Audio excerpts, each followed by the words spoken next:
Hello guys, welcome to my YouTube channel commerce channel.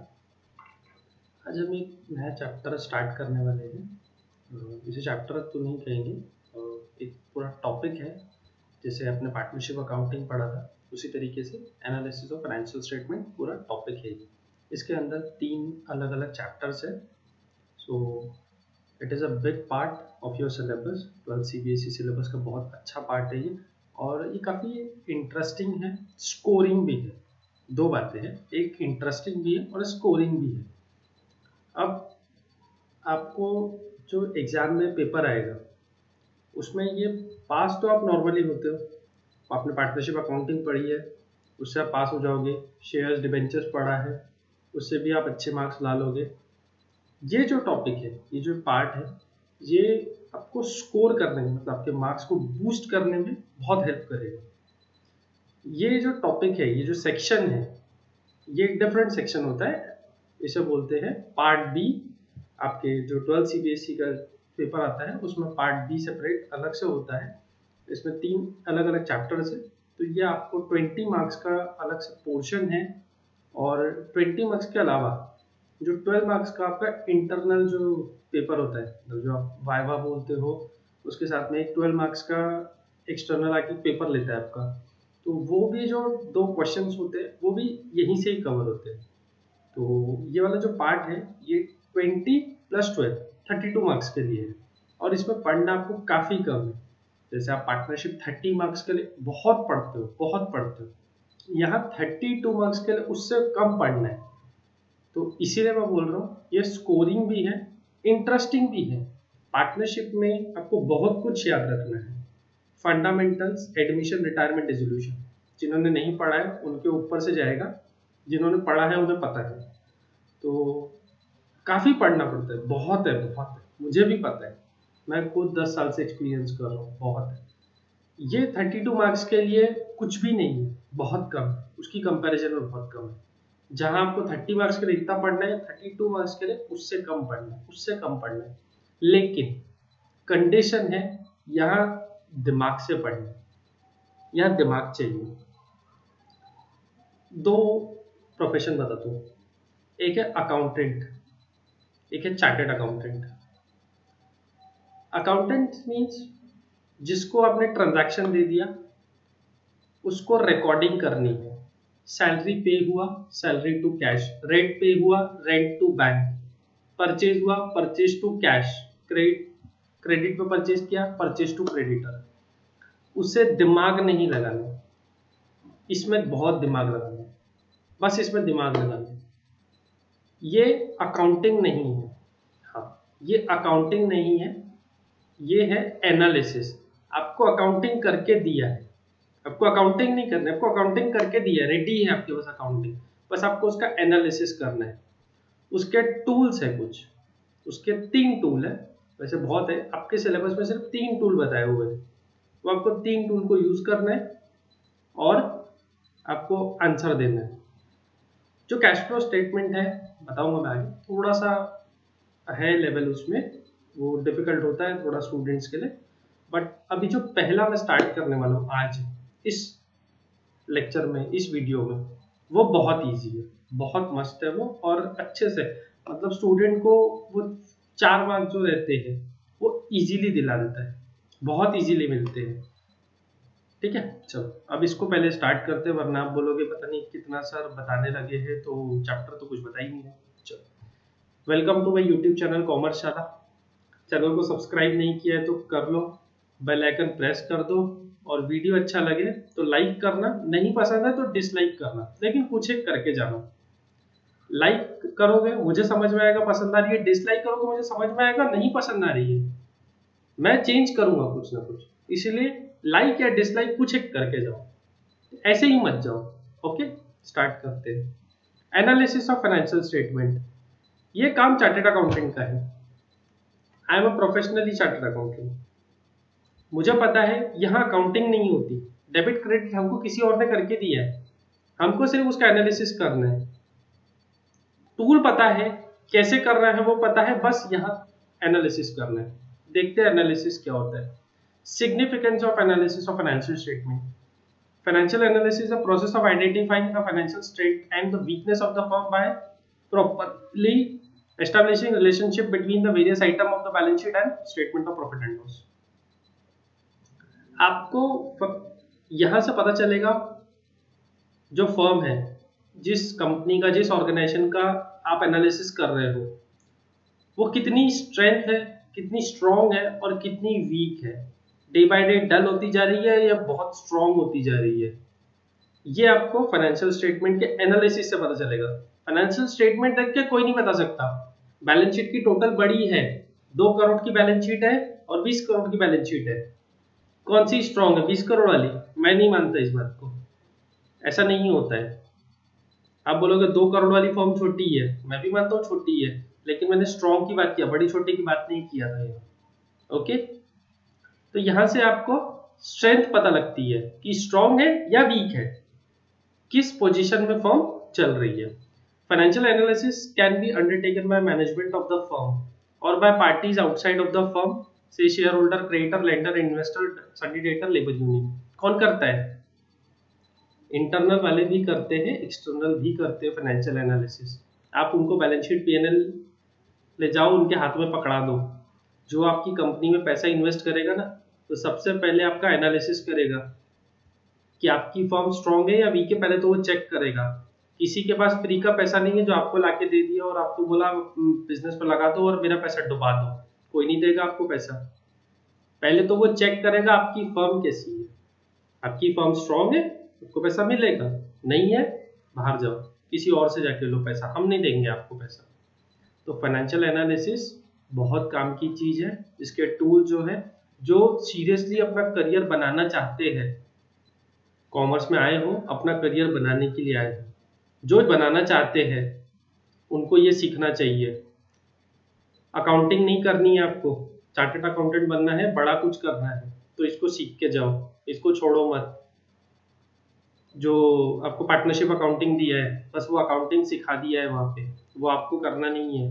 वो करोगे ना तो 10-15 हज़ार 20 हज़ार की जॉब मिलेगी, ये करोगे तो 80 हज़ार रुपये का काम मिलेगा। इसीलिए मैंने अमाउंट बताया है, ऐसा कुछ फिक्स नहीं है। तो ये एक बड़े लेवल का काम है, इसे सीखो और वो तो आपको आ ही जाएगा। ओके, तो ये कौन कौन करता है? शेयर होल्डर, उनका बहुत पैसा लगा होता है। शेयर होल्डर सबसे पहले फाइनेंशियल एनालिसिस करता है कि कंपनी कितनी स्ट्रांग है, कितनी वीक है, इसके रेशियोज क्या है, किस तरीके से ये कंपनी ग्रो कर रही है, वो सब आपको आगे सिखाया जाएगा। कौन करता है पहले सिर्फ इतना समझ लो, इंटरनल एंड एक्सटर्नल। आपने 11th में पढ़ा है इंटरनल क्या होता है, एक्सटर्नल क्या होता है, बस ये यहाँ पर उनका नाम दिया हुआ है। Objective of the financial analysis of financial statement, इसका ऑब्जेक्टिव क्या है?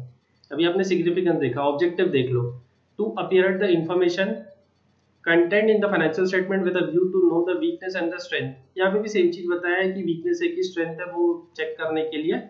फ्यूचर प्रोस्पेक्ट्स क्या है, इससे ये पता चलता है कि फ्यूचर प्रोस्पेक्ट्स क्या है, आपको इन्वेस्टमेंट करना है, नहीं करना है, या यहीं से अभी बाहर निकल जाना है, वो पता चलता है। To assess the current profitability, operational efficiency, पिछले साल जो पैसा कमाया है वो रेशो में क्या बोलता है, sale net profit by sales into 100। Net profit है 2 लाख का, सेल है 10 लाख का, 20% का मार्जिन है। दूसरी कंपनी है, उसका 50 लाख का सेल है और उसका 5 लाख का प्रॉफिट है, 10% मार्जिन है। मेरे को बोलोगे तो मैं 20% वाली में पैसा लगाऊंगा, 5% वाली में पैसा नहीं लगाऊंगा, क्योंकि मैं परसेंटेज देख रहा हूँ, मैं नंबर में नहीं देख रहा हूँ। आप नंबर में देख रहे थे, मैंने नंबर में नहीं देखा, मैंने परसेंटेज में देखा। Okay, to assess the current profitability, ये बता दिया मैंने। To identify the reason for change in profitability financial position of the firm, पिछले साल जो रेशियोज थे, अभी जो रेशियोज है, पिछले साल जो पोजीशन थी, इस साल जो पोजीशन है, दोनों में डिफरेंस क्या है, क्यों चेंज हुआ? कंपनी आगे जा रही है, पीछे जा रही है, और आगे जा रही है तो किस परसेंट प्रोपोर्शन में आगे जा रही है। ओके, लास्ट ईयर 10 लाख का सेल था, 2 लाख का प्रॉफिट था, 20%। इस साल सेल बढ़ गया, इस साल 20 लाख का सेल हो गया, 3.5 लाख का प्रॉफिट हो गया। प्रॉफिट नंबर में जरूर बढ़ा, परसेंटेज में कम हो गया, चेक कर लो, परसेंटेज में कम हुआ है, गलत है ये। ओके, टू जज the ability of firm to repay its debt and assessing the short term as well as long term liquidity position of the firm, बहुत काम आता है। आज जो दौर चल रहा है कोरोना वायरस का, लोगों के पास लिक्विड फंड नहीं होंगे इसके बाद में। फिक्स्ड कैपिटल बहुत है, इन्वेस्टमेंट बहुत है बिजनेस में, प्लांट एंड मशीनरी बहुत है, लेबर को देने के लिए पैसा नहीं है, वेजेस देने के लिए पैसा नहीं है, क्रेडिटर को देने के लिए पैसा नहीं है, हमारे पास कैश इन हैंड बहुत कम है, बैंक बैलेंस बहुत कम है। तो लिक्विडिटी पोजीशन भी चेक करना बहुत जरूरी है।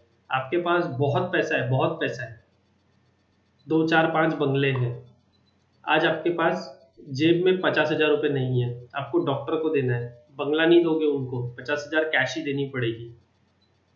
तो लिक्विडिटी भी चेक की जाती है, और फिक्स्ड एसेट भी देखो, करंट एसेट भी देखो, दोनों इंपॉर्टेंट है।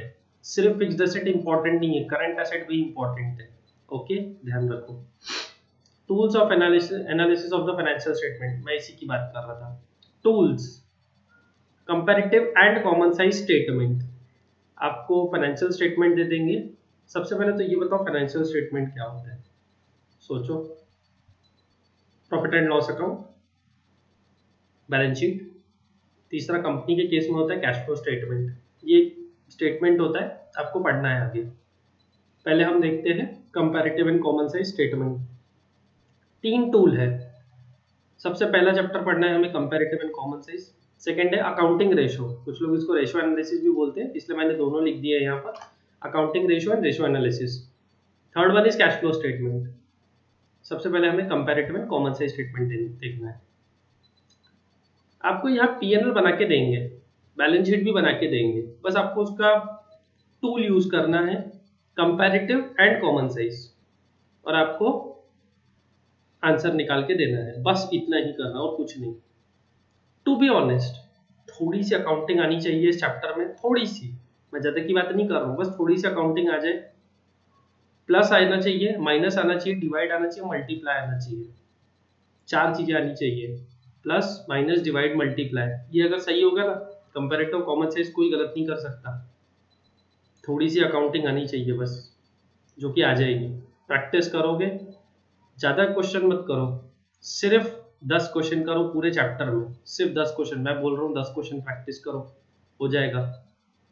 हार्डली ये चैप्टर को पढ़ने में, ओरिजिनली पढ़ने में इसे सिर्फ 3 घंटे लगते हैं स्टार्टिंग से। वो आप टाइम गिन लो, ये जो आपके टाइम हो चुका है अभी 12 मिनट, बस इसे पकड़ के आप 3 घंटे काउंट करना, हो जाएगा, आराम से हो जाएगा। रिवीजन करने में 40 मिनट्स 45 मिनट्स लगते हैं जब आप रिवीजन करोगे। सबसे पहले देखते हैं कंपैरेटिव स्टेटमेंट। कंपैरेटिव स्टेटमेंट मतलब होता है, आपको फाइनेंशियल स्टेटमेंट में बैलेंस शीट भी दिया है, प्रॉफिट एंड लॉस भी दिया है, दोनों दिया रहेगा। आपको प्रीवियस ईयर को करंट ईयर से कंपेयर करना है। बैलेंस शीट में प्रीवियस ईयर को करंट ईयर से, और प्रॉफिट एंड लॉस में प्रीवियस ईयर को करंट ईयर से। सुनो, लास्ट ईयर फर्नीचर था 10 लाख का, अभी है 15 लाख का। फर्नीचर की वैल्यू बड़ी है, बड़ी इन द सेंस परचेज किया होगा। ओके, लास्ट ईयर 10 लाख का फर्नीचर था, अभी 6 लाख का फर्नीचर है। सेल किया होगा या डेप्रिसिएशन होगा, वो केस डिपेंड करता है।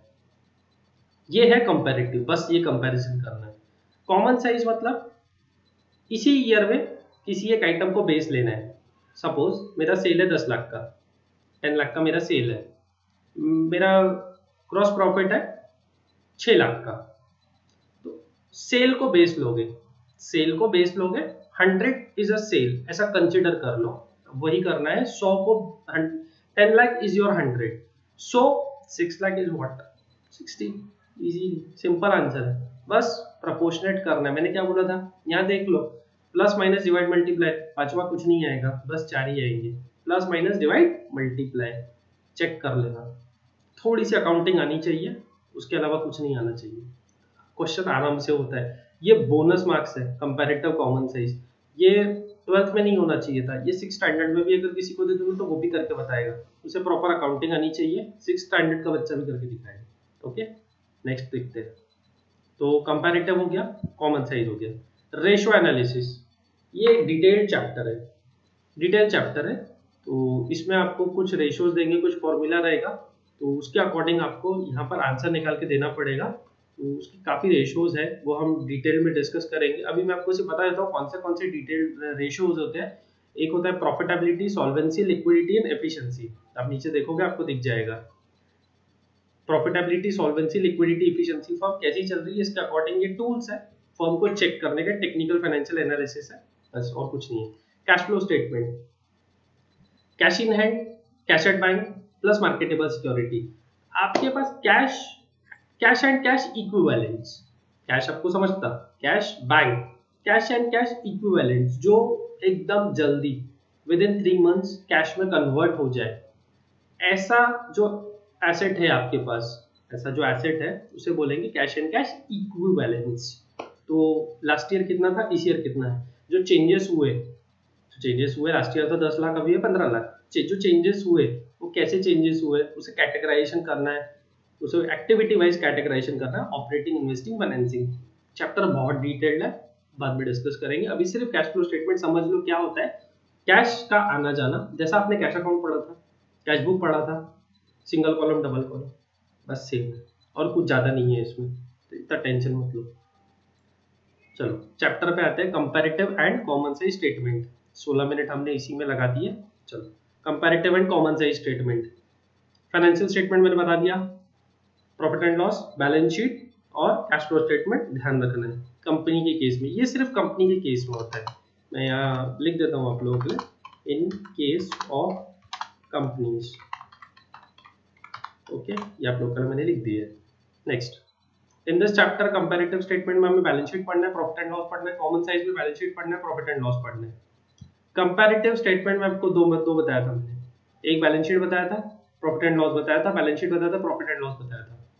हम पहले कंपैरेटिव बैलेंस शीट पढ़ेंगे, फिर कॉमन साइज बैलेंस शीट पढ़ेंगे, फिर कंपैरेटिव पीएनएल पढ़ेंगे, फिर कॉमन साइज पीएनएल पढ़ेंगे। मैं पहले दोनों बैलेंस शीट करवाऊंगा, फिर दोनों प्रॉफिट एंड लॉस करवाऊंगा। पहले बैलेंस शीट पीएनएल मैं ऐसे नहीं करवाऊंगा, पहले बैलेंस शीट फिर दूसरी बैलेंस शीट, पहले कंपैरेटिव बैलेंस शीट फिर कॉमन साइज बैलेंस शीट, फिर कंपैरेटिव पीएनएल फिर कॉमन साइज पीएनएल। ओके, ध्यान रखना। पहले प्रोफॉर्मा देखते हैं, कंपैरेटिव एंड कॉमन साइज को। पहले कंपैरेटिव का प्रोफॉर्मा देख लेते हैं। देखो, इसे ध्यान से देखो। अभी यहाँ से काम का चीज शुरू होता है। Particulars, previous year, current year, absolute change, percentage change. ये वाला जो कॉलम है ये आपको पूरा बना के दिया रहता है, एग्जाम में पूरा रेडी रहेगा, रेडी, बिल्कुल रेडी मटेरियल रहेगा, कुछ नहीं करना है। ये 2 कॉलम बनाने हैं, इसे मैं मार्क कर देता हूँ। येलो वाला जो है बना के दिया रहेगा, और जो ग्रीन वाला है ये आपको बनाना है। ध्यान रखोगे, येलो वाला पूरा रेडी रहेगा, एग्जाम में पूरा एग्जामिनर बना के देगा, एकदम रेडी मटेरियल, ऐसे हाथ में थाली ला के देगा, बोलेगा लो ये बस खाओ, तो उससे बस वो खाने वाला काम करना है। Okay, particulars, previous year, current year. Previous year मतलब जैसे सपोज आपका फाइनेंशियल ईयर 17-18 है, करंट फाइनेंशियल ईयर 17-18, तो उसका पहले वाला फाइनेंशियल ईयर क्या हुआ, 16-17, तो ये आपका प्रीवियस ईयर हो गया, ये करंट ईयर हो गया। ये मैंने नंबर इसलिए दिए हैं, हमें फॉर्मूला में काम आएगा।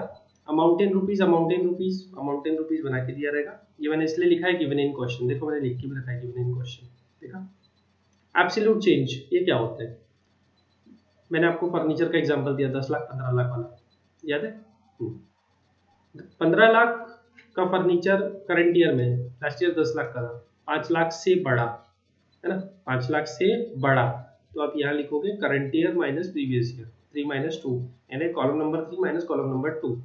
समझ में आ गया, ये आपका करंट ईयर का कॉलम है, प्रीवियस ईयर का कॉलम है, इसे कॉलम बोलेंगे ना, तो 3 माइनस 2 ये आपका हो गया absolute change. Okay, percentage change, ये देख लो बहुत ईजी है, बस इसमें फॉर्मूला लगाना है, कुछ नहीं करना है। Absolute change divided by previous year, ये डिवाइड दिख रहा है, absolute change divided by previous year into 100, 4/2 into 100, बस यही करना है। यानी 5 लाख से चेंज हुआ था, एब्सोल्यूट चेंज में क्या लिखोगे, एक काम करता हूँ मैं लिख के बता देता हूँ। यहाँ पे, यहाँ 10 लाख था, यहाँ पर 15 लाख है, यहाँ पर क्या लिखोगे, मैंने क्या बताया था, देखो यहाँ मैंने बताया था 15 माइनस 10 मतलब कितना हो गया 5, यहाँ पर कैसे निकालोगे, 5 डिवाइडेड बाय 10 इंटू 100, बस तो आंसर कितना आएगा, 50% आंसर आएगा ना। ऊपर इसलिए लिखा है हमने इन परसेंटेज, तो बार बार वो परसेंटेज लिखने की जरूरत नहीं रहती है, एक बार आपने ऊपर परसेंटेज इन परसेंटेज लिख दिया, छोड़ दो वैसे ही, बस परसेंटेज आ गया, समझ आ गया। Next, proforma of common size, ये क्वेश्चन में दिया रहेगा, particulars, previous year, current year, question में गिवन रहेगा। इसे भी मैं येलो मार्क कर देता,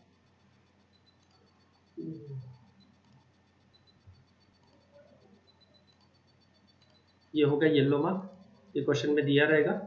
ये जो करंट ईयर है ये भी क्वेश्चन में दिया रहेगा।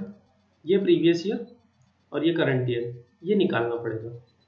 यानी इसको भी हम ग्रीन मार्क करके रखते हैं ताकि हमें पता रहेगा हमें क्या करना है। तो ये क्वेश्चन हमें सॉल्व करना है। जैसे मैंने बताया था कि वो 100 वाला बेस लेकर के जो समझाया था वो यहाँ पर अप्लाई होगा।